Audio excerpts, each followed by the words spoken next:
A semente é... non sei, é que eu creo que é unha continuidade da casa, por eso as adaptacións son tan boas.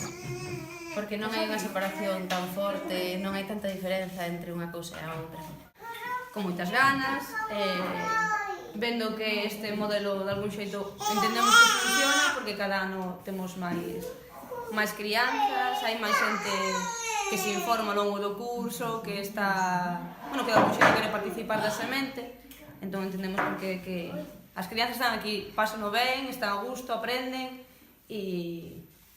tamén se afianza o idioma, que tamén é algo do máis importante para nós. Veña, vai lavar isto entón.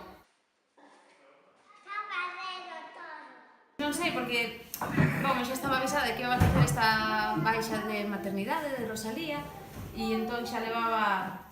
pois traballando por dentro, non, todo o verán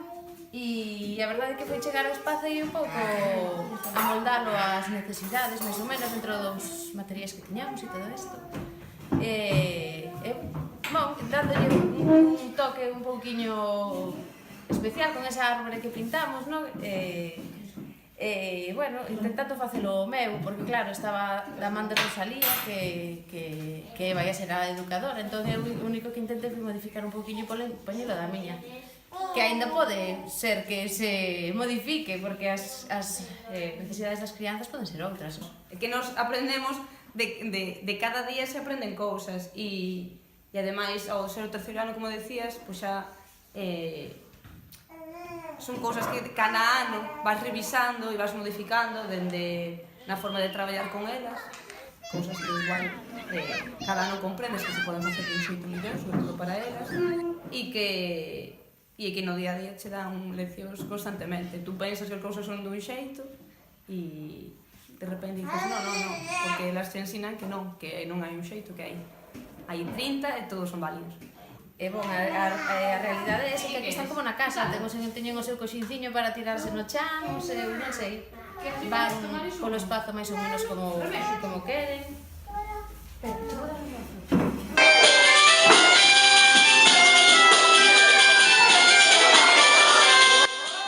A semente ten as súas dificultades co tema da lingua, está claro, fora da semente o mundo non é moi favorable para a lingua, entón hai crianzas que veñen que non veñen falando o galego, pero sí que é certo que canto máis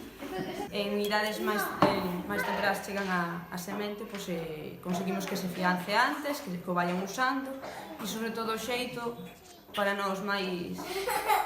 bueno, o xeito mellor de que eles e que elas falen en galego e se afiancen e tomen seguridade no galego é cando o partillan fora,